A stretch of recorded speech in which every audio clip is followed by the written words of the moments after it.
ዛሬ ዋይት ሃውስን የሚያስንቀውን ቤት በመሃል ቡልቡላ ይዤላችሁ መጥቻለሁ። ተከተሉ። 250 ካሬ ላይ ያረፈ ሲሆን ከ4 በላይ መኪናዎችን ማቆም የሚችል ጽድት ያለ ሰፊ ግሪን ኤሪያ ጋርደን ያለው ነው። እዚህ ጋርደኑ ጋር 3000 ሊትር ታንከር ሲኖረው እንዲሁም የቤቱ ላይኛው ፎቅ ላይ ደግሞ 3000 ሊትር ታንከር አለው። ቤቱ ምን እንደሚመስል ናላሳይ። በጣም ጽድት ያለ ሳሎን አለው። እንዲሁም አቅመ ደካማ ሰው መጥቶብኛል ብለህ አትሳቀቅም። እዚሁ ግራውንድ ፍሎር ላይ የመጀመሪያው መኝታ ታገኛለህ። በጣም ጥራቱን የጠበቀ ጽድት ያለው ኪችን ሲሆን እዚህ ጋር ስትመጡ የዚህን ቤት ትራዲሽናል ኪችን የምታገኙት ይሆናል። እንዲሁም እዚህ ጋር የሰራተኛና የጥበቃ ሩም የተሟላለት።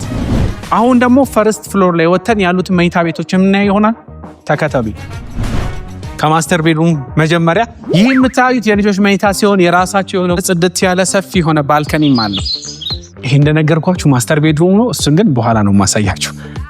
ይሄም ሁለተኛው የልጆች መኝታ ሲሆን ይሄም የራሱ የሆነ ቁም ሳጥን እንዲሁም ሻወር፣ ሽንት ቤት አለው።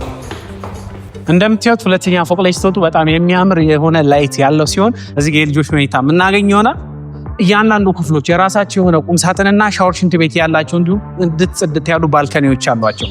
ይህ የምታዩት ክፍል ለጂም እንዲሁም ለተለያዩ ፕሮግራሞች ማድረግ የምትችሉት ቴራስ ያለው፣ በዚህ በኩል ደግሞ ባልከኒ ያለው እንዲሁም ደግሞ እዚህ ጋር ለጸሎት ክፍል እንዲሁም ለቢሮ ኦፊስ ማድረግ የምትችሉት 2 ክፍሎች አሉ። ይሄን ዋይት ሃውስ የመሰለ ቤት የሚገዛው ሰውዬ የሚተኛበት ማስተር ቤድሩም ምን ይመስላል ላሳያችሁ። የጓጓችሁለት ማስተር ቤድሩም ይሄንን ይመስላል። በጣም የሚያምር ጽድት ያለ ክሎዜት አለው። እንዲሁም እዚህ ጋር ደግሞ ለሚስቶች የሚሆን በጣም ጽድት ያለ ድሬሲንግ አለው። የማስተር ቤድሩም ሻወር ቤት